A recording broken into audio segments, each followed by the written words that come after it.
The stability of the UCLA program, that's the thing in question. You go from Chip Kelly, you let him walk away, and then you went to Sean Foster, who for all intents and purposes maybe wasn't the right hire, clearly wasn't the right hire. What did you see, Steve, maybe when you visited UCLA, what you've seen and heard from recruits or the players, that was he the guy or is he clearly the wrong guy from the start? Look, and maybe he could have proved everybody wrong if he would have got more time in Westwood. But the time I spent around him, I didn't see the same presence that I would see with other top head football coaches in the sport. You know, you go and visit Indiana last year before Curt Cignetti coached his first game, and you clearly know who is in charge, and you feel great about where the way the ship is headed. Then you visit UCLA, and there just wasn't the same presence, the same juice, the same energy. And so for UCLA, they need a coach that's coming in as the alpha, the compass of this program, that is going to get the best out of the staff, the coaches, and the players, that has a clear plan, a message for the day, message for the month, message for the season. Everything's on time, staying on top of strength and conditioning, nutrition, recruiting, transfer portal, scheme, staying ahead of the curve on scheme, making sure you're tough to play against, making sure the kids are playing with the right effort and attitude. And when you're around Curt Cignetti, it doesn't take you very long to know why he's been successful historically. And people say, well, Indiana didn't have a great schedule. Look, man, you just lost to New Mexico. All right. Got destroyed by New Mexico. Curt Cignetti would never lose to New Mexico. He could walk in and coach UCLA that week and beat New Mexico. And so there are a lot of great coaches out there. You got to make sure you find one. Is there that type Curt Cignetti that you think that's out there UCLA could get, that's arrogant, that maybe is waiting around in the Conference USAs, the Mountain Wests, whether they go to Eck or Dan Mullen, or do they need more of the real loud, arrogant Curt Cignetti? What's a name that comes to mind that's a head coach right now? Well, first of all, I don't know if arrogance is the right word. I think confident. And I think his players, I think people like being around him, that work with him, that coach with him, that play for him. He is just confident. And that goes, and that attitude funnels down to his coaches and his team. And so they play at a high level. And he doesn't care if he hangs 76 on you on Saturday. It's your job to stop them from, it's all internal. What are we doing to get Indiana better? And there's, you know, I think when you look at the UCLA hot board and you see a lot of coordinators on there, and that also includes Tosh Lupoy, Oregon's defensive coordinator. You know, there's some exciting options out there for UCLA, and it'll be interesting to see who they settle in on. The big thing is UCLA needs stability. Does that lack of stability, you think, scare anybody away from the job, scare away recruits? You see Chip Kelly just walk away. You see Deshaun Foster fired after the shortest tenure ever. Is that stability a question, or is that just how important this next hire is for everything involved? No, I think it's up to the athletic director to create an environment where the next coach is comfortable to be able to come in and have the time to turn this program around. And more than anything, have the support. I think for Coach Cignetti, since we were talking about him, it was important for him to know that Indiana, a basketball school, was going to invest in football before he got there to allow them to have the resources to be competitive in the Big Ten. And so the UCLA administration, donors, all of that, they have to synchronize and create an environment where the next head coach is confident that they have the support to win at a high level, or they're not going to be in the mix for some of these guys. The guy like Will Stein's not going to just take a job. He's going to take a job where he thinks he can win at a high level. And so he'll wait. He's that good enough a coordinator to do that. I think that would be the mindset of a Glenn Schumann, Georgia's defensive coordinator as well. So for UCLA, getting their infrastructure in order, getting the support in order, the AD, and knowing that UCLA is going to pour into the facilities and do what they can to upgrade, to give the student athletes an opportunity to maximize and be the best versions of themselves.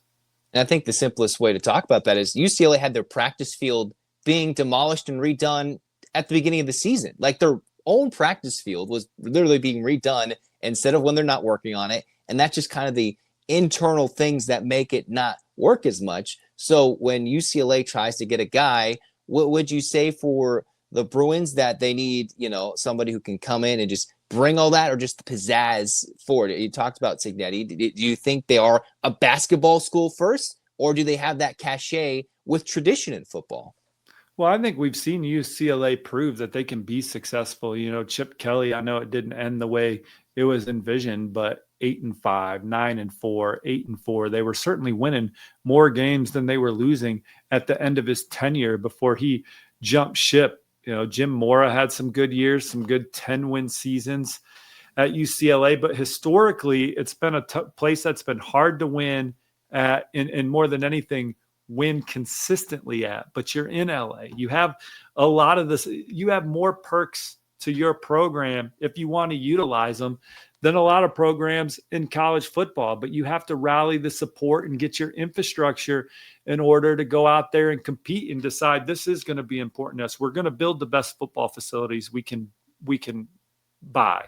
We're going to support these coaches. We're going to hire good coaches. We're going to pay good coaches salaries to get good coaches here to work under the head coach. And then it goes from there. And it's hard to win football games. It's hard there's a lot that goes into consistently winning football games. When a recruit comes in for a weekend, they go to the Rose Bowl, they walk in, UCLA runs out of the tunnel, there's a couple thousand in a massive football stadium. Is that a huge detractor for recruits? Or is that something that some kids are like, I want to change this? Or is that something that's why they start going to the SEC or going to the other schools in the Big Ten, leaving California, and they go to fuller stadiums with more energy and more of a louder fan base and support of them, win or lose?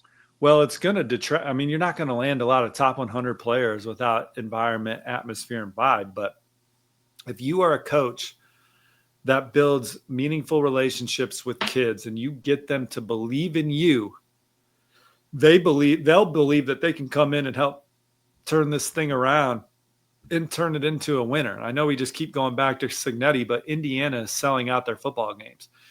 At the beginning of last year, Cignetti was challenging the students and the fans to get their asses to the stadium and in the seats. And after games, after wins early in the season against opponents that were group of 4 or group of 5, he was telling, hey, we're good. Come watch us play. And people were skeptical until they smashed Nebraska, And so it takes a coach to rally a community. And Cignetti has done, not only did he rally his football program, but he also rallied alum, got them to pour in and support the program. And even hearing about ticket prices for their Indiana State game, living in Indianapolis, people were like complaining at the cost all of a sudden because there's a want and demand all of a sudden to go watch Indiana football play. And UCLA, the head coach hire that they make, he needs to be as much an ambassador for UCLA football as he is the head football coach and everything else that entails. It felt like they tried to go with they need an anti-Chip Kelly. He wasn't the loudest ambassador for UCLA football, and Deshaun Foster was a slight CEO, but as you mentioned, didn't have that presence. It's almost like you want somebody who can have the coach be, interchangeable and adapt the schemes a little bit like a Chip Kelly, but somebody like a Deshaun who realizes recruiting is important, but you need somebody to be there. Cignetti comes to Indiana, they become physical. UCLA clearly dominated on the O-line and D-lines. For this school, for UCLA, is this a job that's a rebuild, or can they really figure it out in a year to 2 years, or is this a 3-year process and the Bruins have to be patient? Well, with the transfer portal, it allows you to rebound pretty quickly if you take the right guys out of the portal. And for Cignetti, he took a lot of guys from his old job. And, before the season, he was like, I'm glad I was able to do that. Those are some of our best players from James Madison. They were some of their best players at Indiana. And it was because of they knew how to play the game correctly. And they knew how to prepare for the game correctly. And they understood what the coaches wanted out of them. And they played with confidence and played with speed because they understood the expectation for them going into the week, going into to the game. So for UCLA, Chip Kelly, he's a good football coach. Everybody knows that. But he wasn't as engaged in talent acquisition as you needed to be to win at a high level at UCLA. And then Deshaun Foster, it's not like I was paying attention to UCLA football every minute of the day, but it was clear that the football team wasn't prepared to play on Saturdays and they weren't executing at a high level, and there was no schematic advantage compared to their opponent. And so the next head coach is going to have wear a lot of hats.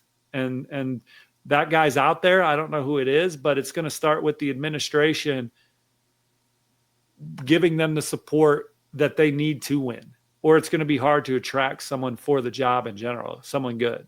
I think the only thing UCLA fans think about the administration is that they put tarps in the Rose Bowl and absolutely butchered the last hire with Martin Jarman's working and getting Deshaun Foster. When it comes to working in the portal and what this UCLA roster has, clearly they have an absolute need in the trenches. O-line, D-line, that's what you need to win in the Big Ten. You need money to get difference makers in the trenches. And the thing is, you talk about maximizing talent. Does UCLA have that talent, or is it so bad that they have to rebuild to go get the portal or wait for the high schoolers to get bigger and stronger? I mean, when you look at UCLA's roster, you see guys that were sought after recruits in high school football, guys that were wanted and guys that were recruited heavy. And it just, look, those guys weren't put in the best position to win. And so the UCLA administration saw that enough and decided to make the change in season, which for me, if I'm a UCLA fan, hopefully it tells me, look, we are going to start to pour into this football program and try and bring it out of the gutter of the Big Ten. And it's really one of the worst it's really one of the worst Power Four teams in the country right now, if you go through the first 3 weeks of the season. So that's what you're dealing with. That's what you're trying to dig out of. And so starts with community support. Who wants to invest? Who's bought into helping bring this football team up and garnering support from alum and people that can be difference makers for your program off the field, and then going out there and getting a head coach to believe in that.